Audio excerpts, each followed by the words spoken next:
Alrighty, we are taking a look now at this fireplace. This is over Miss Adler's unit.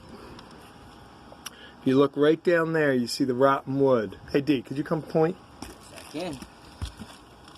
As Dee's hand there showing us that's where the flashing. Now I'm gonna look at the other side down here. There's more flashing. That's rotten. There's some framing. You see the marks on it.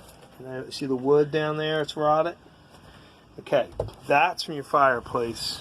Your flashings. Now, where these flashings correspond to the roof are right here. It's this and back here. They didn't do a good job sealing it.